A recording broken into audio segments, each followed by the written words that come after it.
Hello, everyone. Welcome into today's webinar, Collaborating Through Meaningful Influence, presented by Head of Leadership Growth at Watermark Learning, Dr. Jay Pugh. My name is Mariela Salinas, and I'll be assisting and moderating our session today. We are in Zoom for today's webinar, and we will be sharing a copy of this recording with you in an email after the webinar. We do encourage participation throughout the session, so please use the chat or the Q&A option for our short Q&A after the presentation. Educate 360 is so excited to present this webinar today. So without further ado, I'll hand it over to you, Dr. J. Hey, thank you so much, Mariella, and welcome everybody to Collaborating Through Meaningful Influence. As Mariella has mentioned, I'm Dr. Jay Pugh. I'm our Head of Leadership Growth with Educate 360. And so I want to spend the next hour with you really seeing what meaningful influence looks like and how do we really approach it, especially in a little bit of chaos and craziness that we have going on at the moment across the workspace. How do we make sure that we're still maintaining effective communication in our approaches? And so, kicking this off today, I'm going to ask you all a question, and I want you to just take a moment to think about this. I want you to kind of get a piece of paper and write down as many answers as you can think of. So, I'm going to ask you a question. I really want you to think about this. What does power look like to you in communication? What does power look like to you in communication? I want everybody to take a few moments and think on that. Once you have that down, type your responses in the chat for me.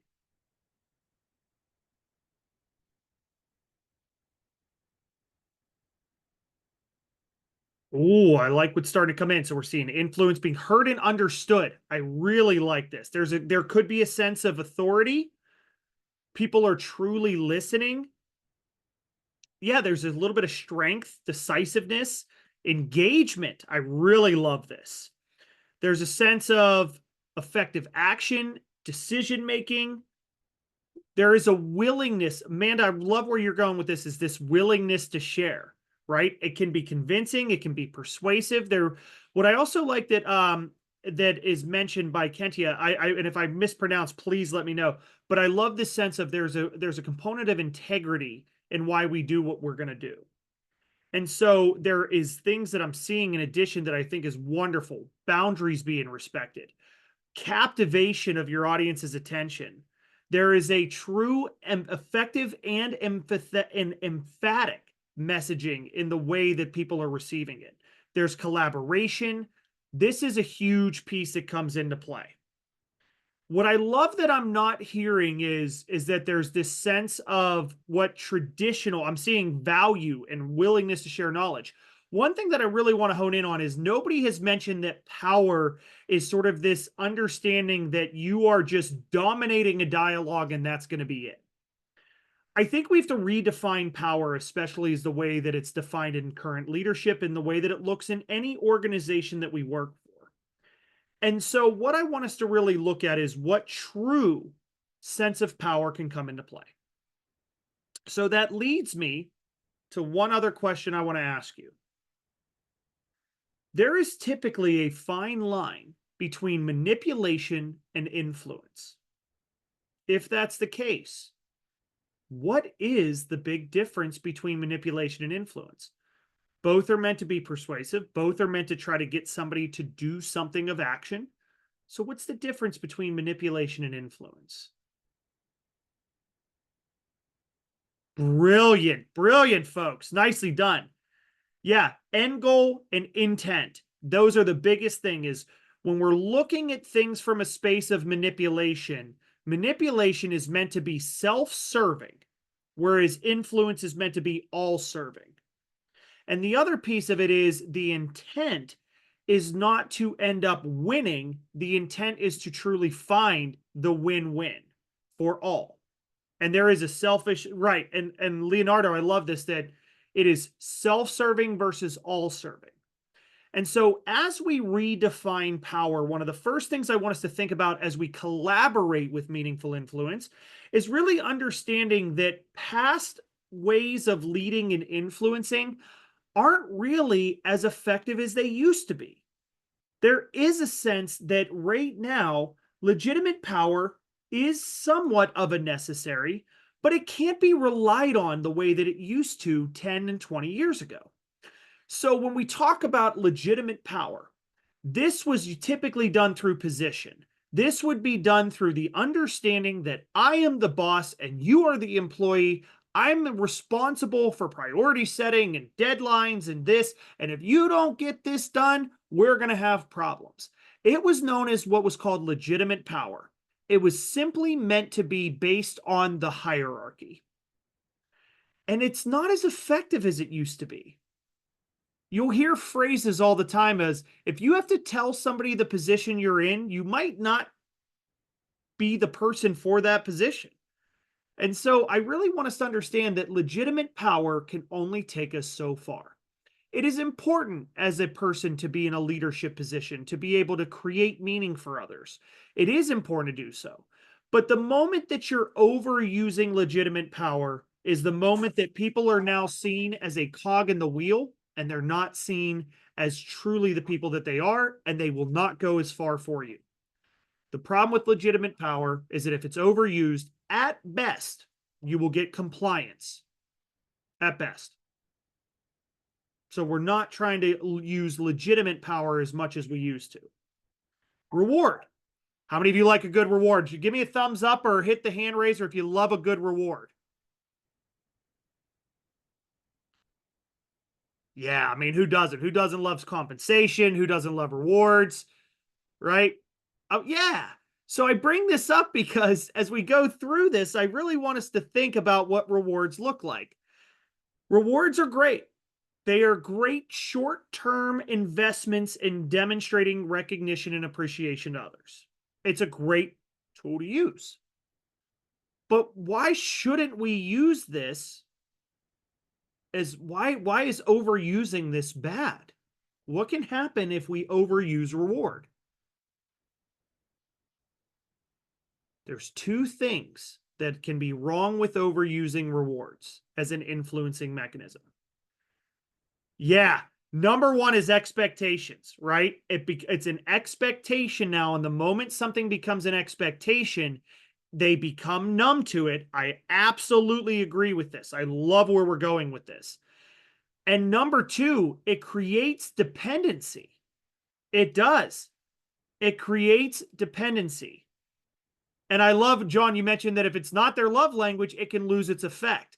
It's the reason why. How many of you have heard of the pizza party conundrum these days in the workspace? Has anybody heard of the pizza party? If you've ever seen the pizza party conundrum, I would strongly recommend looking it up. But to give you a little bit of a review of it, what happens is that companies will see amazing growth in quarters, and we're seeing the best numbers we've ever seen. And what we're going to do to reward our employees is give them pizza. And at first, it's like, you know what? I appreciate this. I think this is great. Thanks for looking out for us. And then what happens is month two, they have great numbers and we have pizza again.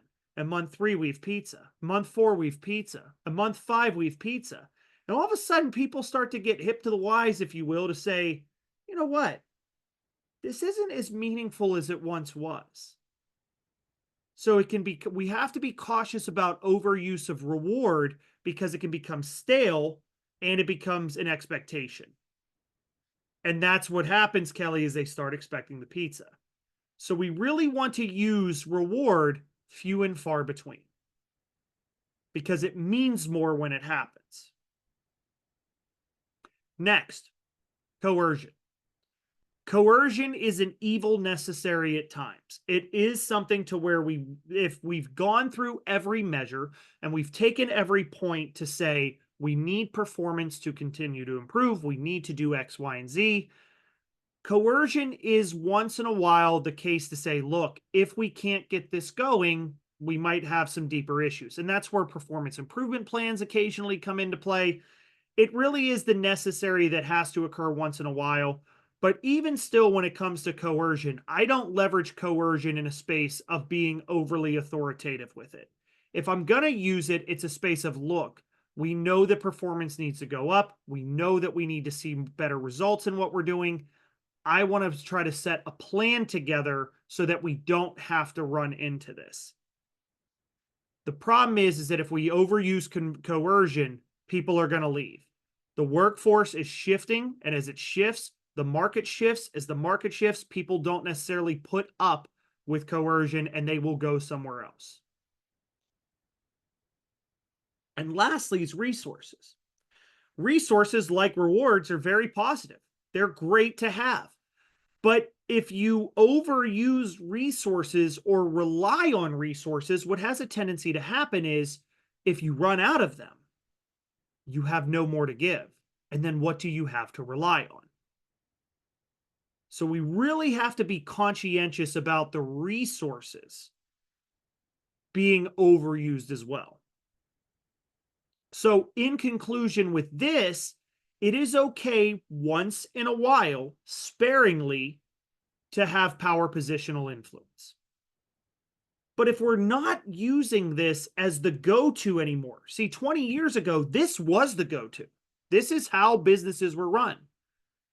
But if we don't have this anymore, what types of influence do you think we have now that we can potentially rely on? What types of influence do you think we can rely on now?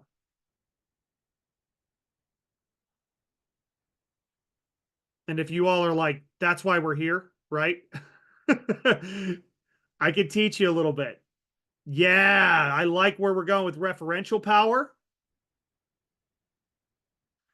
Financial, even still, Kentia, I like where we're going with this. If we're talking about financial, once again, it can have the same effect that rewards can. To where if we have that financial influence, it's great to have that. But over time, it's still something of like, yeah, but that's just not the only thing we can lean on. It can be. So, Amanda, we're going to talk about why sometimes remote work can be a reward of sorts, right? Buy-in, Gabriel, is one of the key things we're going to look into. I love where we're going with this, folks. First of all, really appreciating the participation today. Love the engagement coming out of this. Please keep that up. It's fantastic. So, in this case, I'm going to teach you 4 things that are infinite resources that you can always rely on and you can continue to make meaning with them. And so, number 1 is expertise. And I want you to think about this. How many of you know somebody in your organization, by a show of hands, that they are the sage, if you will? They know all of the ins and outs. They know where everything goes, where everything has been. And you really do rely on them, not because of experience per se, but really because of expertise. Can you consistently grow your expertise? Can somebody at an organization that's been there 1 year have expertise?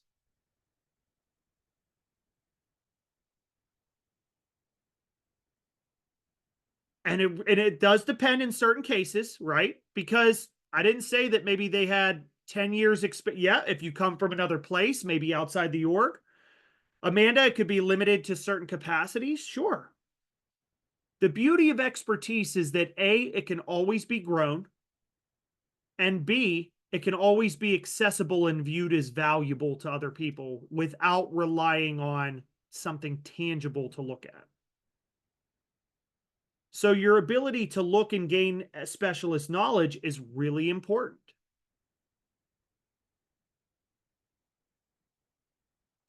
And Michael, really great point here that you bring up is that it doesn't always have to be quantifiable knowledge. It doesn't have to be a knowledge of, say, for instance, a technological skill or of a process. It really can be of the power skills that exist these days, the true ability to communicate and to really bridge gaps. And that's going to take me to the second place of this. That's going to be a really important piece. The next piece of this is information. And information is not just what you know, it's about how you generate, deliver, and receive information from others. This is your ability to make information come to life. And I will tell you, how many of you have somebody in your organization that when they speak, you gravitate? there's a level of captivation in communication. They have this ability to really demonstrate so much information in a way that can be easily retained. And I'll give a key example of where information is important. Ready?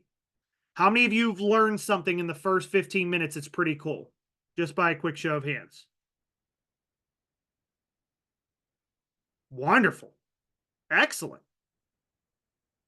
All right, ready for this? What if I delivered the next 40 minutes like this? Because content is the content is the content, and knowledge is the knowledge is the knowledge. Bueller, Bueller, Bueller. No, no. Nap time. See, look, and look what starts to happen. We're out. Nap time. See you later. This is right. And that, right. And then it goes back to this. And so what happens is this, folks. There are people that if you can grow your ability to engage others, to deliver information to others, and you can work on that element of delivery, it can mean the world. In for your ability to deliver information at the right time, the right way can really, and it does, Scott, dynamic delivery is really where information comes in. And the beauty of it is it can always be grown, and people look to the people that can speak with real meaning. With, and I don't mean authority in the space of like being in like really important like that. I mean more of delivery in the way that you really can get people's attention and buy-in by really delivering something of purpose and meaning. Yeah, there's a sense of confidence and engagement and interactivity with it. You're absolutely right. That's information. The third one is referent capability. And I gotta go up and I gotta give a shout out because being referent to others is a huge, huge skill. It really is. It's this ability to build relationships, to really understand how to connect with other people. It is really this understanding that knowing how to build meaningful relationships can go a long way. This requires empathy, it requires vulnerability, it requires high trust in the way that you connect with others. And so being referent is your ability to be connective on a personal level. How many of you know the person in your office that they are not the first one to speak? They are not the mouth, but they are the shoulder. They are the ear. They are the one that really are the true listeners and understanders and give. Yeah, there's a sense of empowerment behind it. Yes, absolutely there's trust in this case. These are the relationship builders. Your ability to build relationships, connective relationships, builds trust. And when people have trust, they're much more willing to be influenced and go the greater distance. And the last one is network. Network is your ability to know not just resources of what you can provide, but who can be able to help provide them. You are known as the linkage amongst departments, amongst teams, of being able to know, hey, I might not have that answer, but I know of somebody who can get you to that answer. That's the networking capability. And you could always grow your network, and it's always important. It's why they give sort of the phrase of it's not always what you know, it's who you know.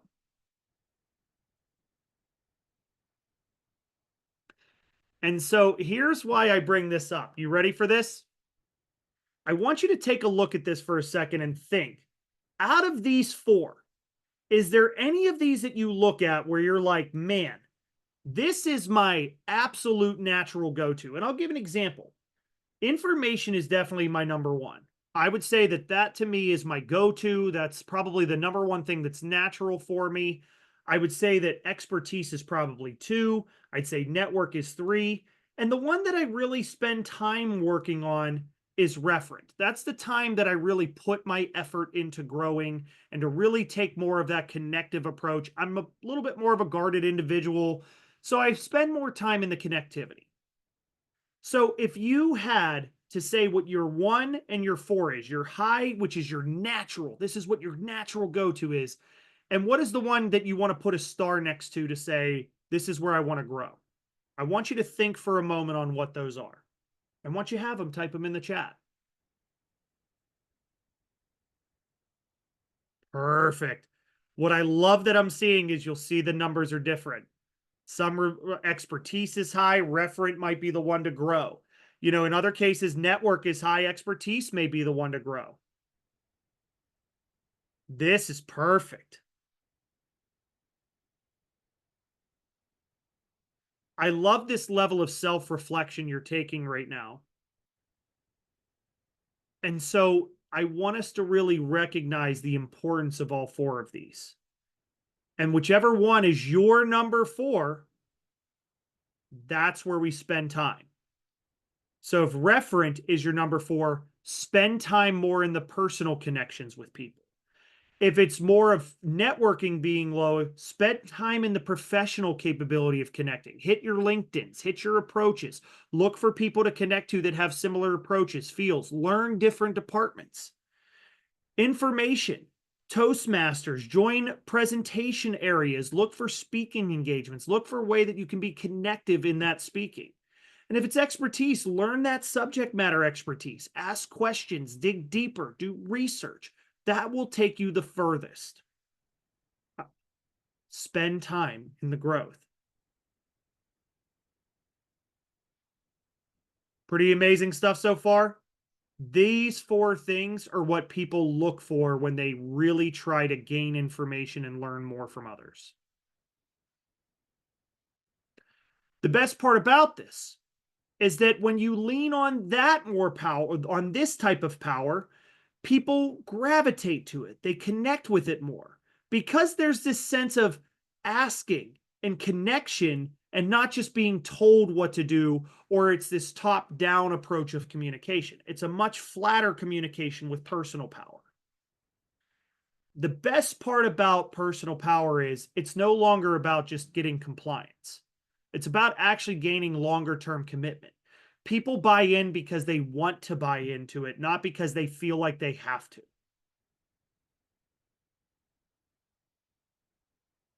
All right. Who's excited for part two of this? There's three parts of this I want to lay into. Who's ready for part two? Part two is the fun stuff. Here we go. Ready? Boom. I want you to think about this. I want you to think about somebody you talk to for a minute and you just feel like you're speaking the same language. What's the difference between those versus the people you feel like, man, they just speak a whole different language than I do? Morner, good question. We're going to get to that in just a moment. Common interest and goals. There could also be an openness and trust. Similar approaches. They and Amanda, they meet you where you're at, and then in return, we may meet them where they're at. Right? And it really can come down to communication styles. And so, what I want us to understand within ourselves for a moment is really understanding what is our flavor of communication that we prefer. And deep down, we have all three of these with Aristotle talking about the art of persuasion, right? There's three major pieces of communication that we value. However, there is a different flavor that we value more in the way we communicate. And I'll give you some different flavors of communication in each. The ethos communication approach is geared much more about firmness in communication. These are typically driven in principles, purpose, mission. They speak in terms of, well, and you ready for this? This will be a key indication of an ethos type of communication. Well, if you're early, you're on time. If you're on time, you're late. And if you're late, don't bother. Ethos is about being brief, being bold, and being concise. It is really a speed, action, and movement type of communication. Their number one goal is finding credibility quickly and saving time. How many of you are like, yeah, that might be a language I speak? And before we get to the other two, just think about which flavor you might prefer a little bit. And I'll say this from a personal versus professional, I'm going to share this because we got this question about personal versus professional. Personally, and yes, we can adapt, right? We can adapt our approaches. I will tell you that deep down, and I try to ask this from a human being perspective, which do you prefer? And deep down as a human being, I am an ethos communicator first. I value the mission, the action, the movement. So my communication, I like to speed up. I like to move. I like to be a little bit more assertive in communication. Those things mean something. However, my wife is much more of a pathos flavor of communication first. And I don't mean emotional. She's not an emotional person, but what I do mean is that she cares about things like humanity and care and support and empathy, kindness and intention. It's a softer register. It's a kinder register. And it's driven more in a space to where, and you'll hear this flavor start to shift, right? Because for me, I'm more of listen, here's how we like to move. Let's get it. We got it. Let's go. It's purpose movement. Whereas pathos is a little bit more of, I want you to help me understand this a little bit. I want to gain a little bit more understanding. Can you help me learn why this is important to you? You'll notice it comes from a softer place, a kinder place. It's driven more in humanity. And this is where I love that I'm hearing so far is others are like, hey, I communicate, right? This is where this comes into play. That's why I want you to start looking and seeing what flavors you're enjoying. The third one is logos, and it's much more of a neutral type of tone because it's driven in process, planning, accuracy. It's driven in, it's not a it's not a boisterous type of communication. It's just a very level neutral. So it's first plan of action. I think we should take this. I think we should move to this next. You'll listen to it and it has a chronological feel to it, meaning first, second, third. Here's where we take A. Here's where we take B. Here's where we take C. It's driven in logic, reasoning, accuracy. There is no room for emotion in this case because it's not, we need to be factual in approach. So when you hear all three of these languages, I want you to think of the way you're, as a human being, I'm going to skip work for a minute. As a human being, how do you think you communicate most naturally? And I will tell you, for me, I am more of an ethos first. I'm an ethos first. And I love the different sense of flavors that is coming in. And we can shift based on this. And I always say, Jennifer, the way that I'm going to ask this is, if the world bent its knee to you personally, what would you hope for?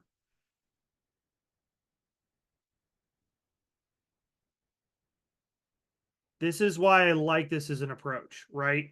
And we can be chameleons. We can be adaptable. I will tell you that I do adapt to all of them. But if you asked me personally, of what flavor of communication I prefer as a human, I prefer ethos first. I'm more than willing to adapt, more than willing to flip, no problem whatsoever. But my flavor is an ethos driven flavor first. And I would say that probably what would be your, I don't want to say most uncomfortable because we can be chameleons and we can be adaptable, but which one do you find yourself being? Yeah, pathos is driven in empathy and kindness. It's about making time, not saving time. It's about care and compassion.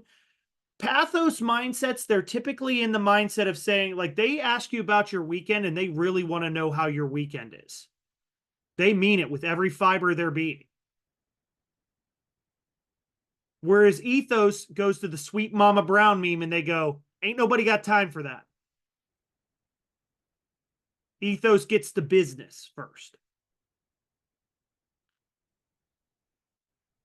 And I will tell you, for me, pathos is probably least natural to me. I will adapt to others, I will shift to others and do so. But I will tell you that if you ask me how my weekend is, I will go fine. I don't go into that personal connectivity. Can I? Sure. I want you to think of where your preference is at first.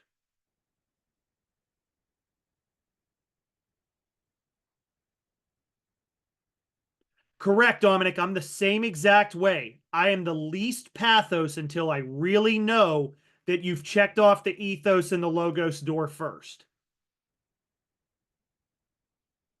Lauren, perfect, right? That might mean that you are more of an ethos driven door first because it's about getting to action, which there's nothing wrong with that. It's just, once again, knowing your flavor and then knowing how you adapt. Yep. How's it going? It's going. What are we working on? And I say this, folks, because I've had a boss that was pathos, and we used to have one on ones, and she would ask to just check in to check in. And my view was, I don't know that I need the check in. So it really is important to know what your flavor is, because here's a big rule of influence. How do you know if you're hitting your target if you have no idea where you're standing first? And I will tell you that if I was speaking to an Amanda, it would be high octane, high movement. Let's get to business. We got this. And we could dive in and have a quick meeting, knock it out, and get to it. Amanda, would we become best friends if that was the case? And then if there was time, we could get to the pathos side of things.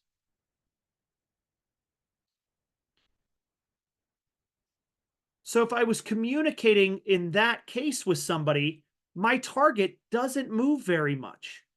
It's an easy grip, it's an easy move. But if I'm speaking to somebody that's more pathos, I have to really spend time meeting people where they are. That's why that matters.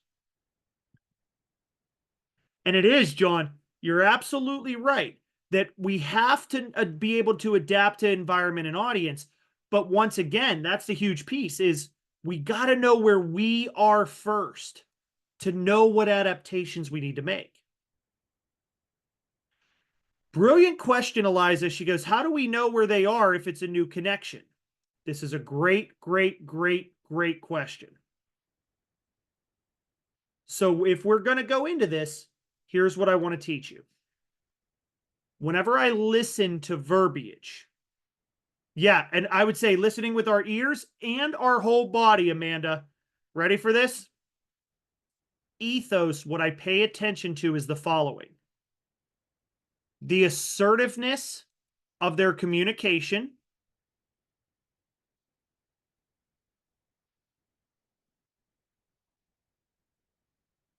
I pay attention to the speed and movement of their communication, meaning if they are quick movers, they normally like ethos principles because they work like DJ Khaled. Once they get through one, and another one, and another one, and another one, they want to get to another one as they keep going. That's where they go. The other thing that I pay attention to is when they communicate in belief-based language. They communicate in belief-based language. I believe we should do this. Or they look at like the larger picture when they communicate and they go, here's where I think the vision of this goes. They focus on what they believe as an important principle. When I listen to pathos people, or people that value pathos a little bit more, pathos, I listen for more of kindness in communication. They lead with kindness. There's this sense of humanity behind it. There's care behind it. I listen. The biggest thing I focus on with them, pathos people show the deepest body language when they listen. So if they listen to you and they're giving you their whole body when they listen, that's going to be more of a pathos-driven approach. And they will use what is called feel language. They'll say things like, I feel like I want to make sure my team feels okay with this movement. I want to make sure my team's okay with it. They'll use feeling, right? They'll use a feeling type of approach with this.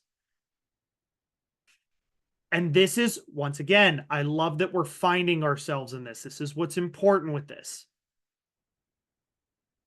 Logos, when you listen to them, their language will come with straight neutrality.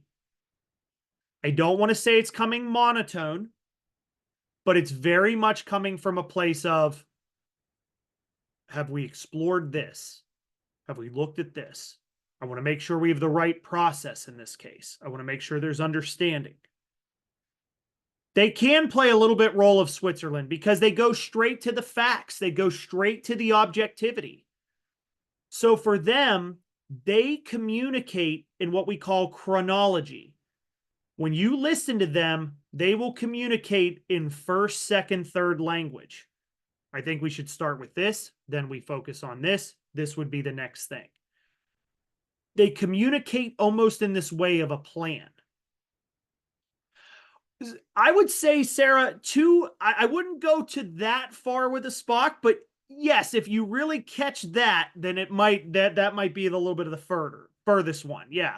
I would say it's more of the extreme type of the archetype, but in this case, I would say they believe in being neutral and objective when they communicate. That part's important to them. And they use think language.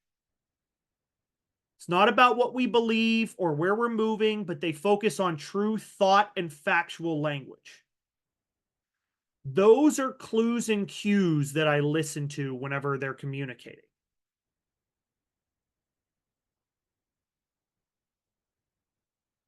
I hope that I answered those questions. There was a couple people of like, how do we know where they are if it's a new connection?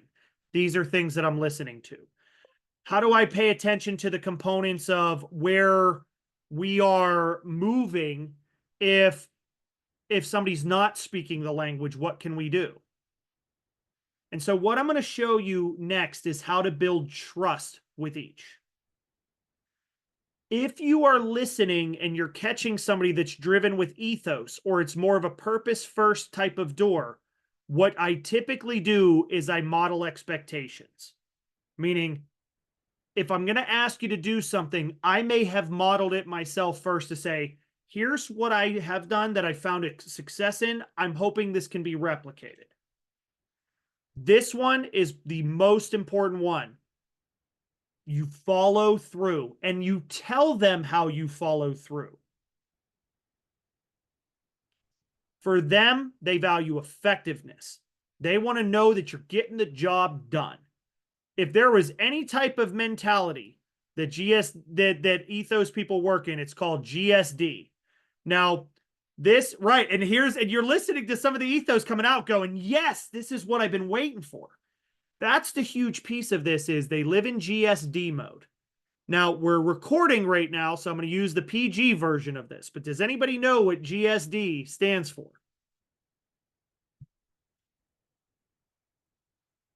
Getting stuff done. Bingo. Getting stuff done. There we go. Yep, they're getting stuff done. They live in the German, they kind of can, Lauren. They function as a little bit more of the German shepherds. Raymond, if I might ask, when we're saying if it's a combination of ethos, pathos, the one thing that I ask in priority is it about the purpose or the people? Why do you do what you do? Is it about the purpose and the greater good, or is it about the personal connection? There you go. Then that kind of gives you that sort of flavor. And it doesn't mean like your E and P can be right here. It doesn't mean they're far off. It's just we have a craving a little bit more. That's all. If you make a mistake with somebody that's ethos driven, they want to see accountability. You will hear them use the word accountable, responsible. We're responsible for this. We're accountable to this. They live more in that space more than anything else. And they really like things like autonomy. They want to be trusted to do the job, and without being too mean, they kind of want to be left alone to do it. Let me do what I do. That is going to be where, if you're communicating with an ethos, they're not going to want to get into heavy collaboration on things or massive dialogue. The best way, I always say, if you want to be an ethos person's friend, schedule a 20-minute meeting, take 15 minutes, and make it as actionable as possible.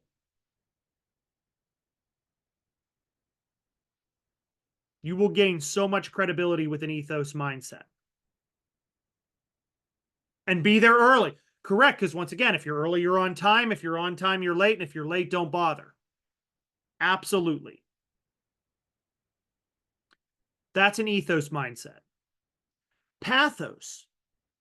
Pathos, you have to focus on what is called dialogue. It is a dialogue-driven door. They value the communication. They value the conversation. So if you're communicating with them, ask them what their thoughts are. I never check up on somebody that's pathos. I check in. And what the difference is I'm not asking what you're doing. I'm asking how you're doing. With pathos, it's about the dialogue. It's about the connection. If there's a challenge or a pain point, you will get my whole body when I listen. And that's why I'm saying I'm not listening with my ears. I'm listening with my whole body. If you make a mistake with a pathos, it's not just about the accountability of saying, I'm on it now and I'm going to make sure nothing falls through the cracks. To a pathos person, they want to know that you're genuinely sorry for what happened. They want the remorse. They want to know that you feel sorry for this and that you mean it. And they do want collaboration and teamwork. If there was a true mentality for pathos, they are the great vanilla ice, because we need to stop, collaborate, and listen. It is about connectivity and collaboration.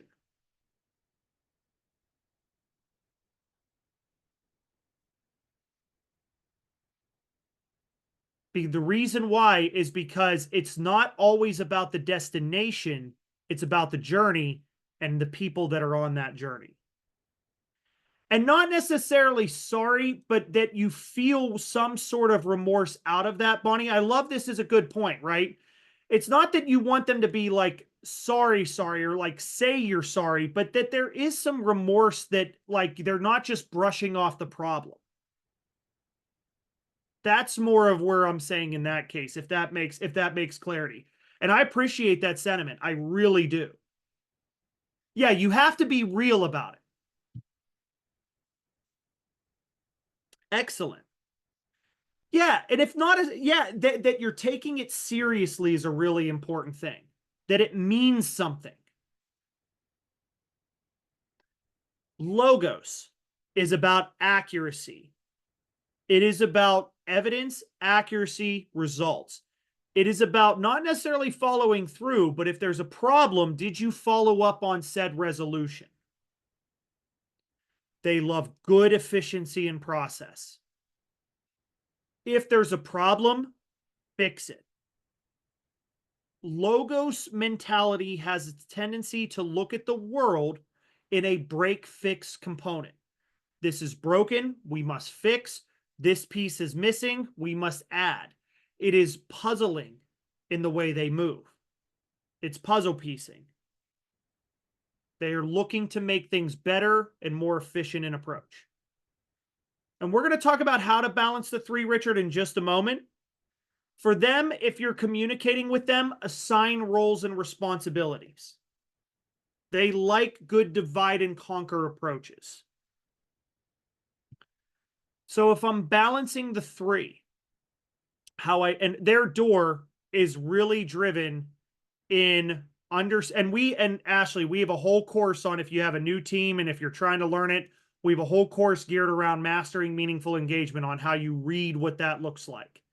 And it can be, yeah. And it also can be communication styles like DISC. Absolutely, it can be focused on those things or insights or others. Yes, absolutely, Amanda. That if it's something to where if we don't know the answer, they will be honest that they will not give you an answer that is incorrect. They will ensure they will have the answer to you by X. Their big door is facts. It is a fact driven door. So this is an action driven door, a dialogue driven door, and a fact driven door. And how you balance all three is by ensuring that in any dialogue, I always make sure that there is a greater why behind why we're doing something. I make sure we know who this is impacting as we are communicating. And I make sure that there is a cleaner how as we move, that there is a clear plan. So, in a lot of communication, if you are missing a why, a who, or a how, you might be losing somebody in your audience. I hope that helps, Richard. Make sure you can give the greater why, demonstrate who this helps and impacts, and how we can move from point A to point B to point C.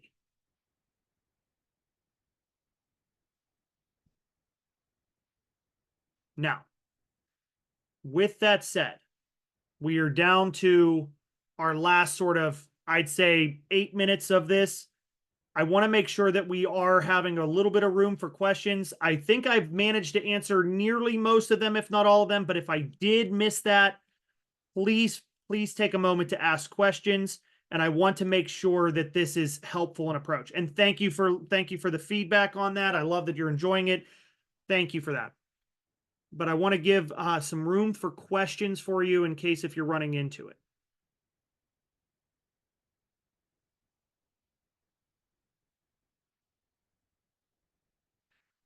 And Mariella, there was a question of, do we get a copy of this recording? I want to leave that to you, that I believe we do, but I'm going to leave that to Mariella to answer.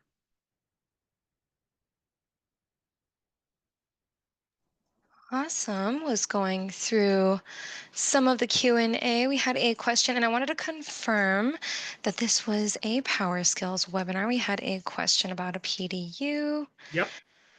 Perfect. Awesome. And They yeah, get one PDU and it falls under power skills if it's for PMI. Yep. perfect. Perfect. And I believe Michelle asked a question. Can you recommend any resources on the Mm. topic? Any like books maybe? Yeah. So I will tell you that for courses, and I'm seeing like courses that if it's really geared around stronger communication or adapting communication styles, I will tell you that there's a few courses that we have that really makes a difference. One is called Mastering Meaningful Engagement. One is called Extending Your Sphere of Influence. The engagement is the reading of body language, connectivity, building deeper relationships, and going for that. Extending your sphere of influence is more about this topic that we just got into. If you're talking about how to communicate with a diverse team, especially teams that might be generationally diverse, navigating the modern workforce is a great course to consider. Those would be three to really look into. If you're looking for uh say for instance books to read or things like that, there are a few out there that I think are really good. One is Mark Goulston. Anything by Mark Goulston's really good. Daniel Pink is good in this space. Those two are really good resources in that case. I myself have one on sort of how to build better autonomy in the delivery of your information, but I don't believe in just batting my own resource around in that. But there are pieces of that that could be helpful.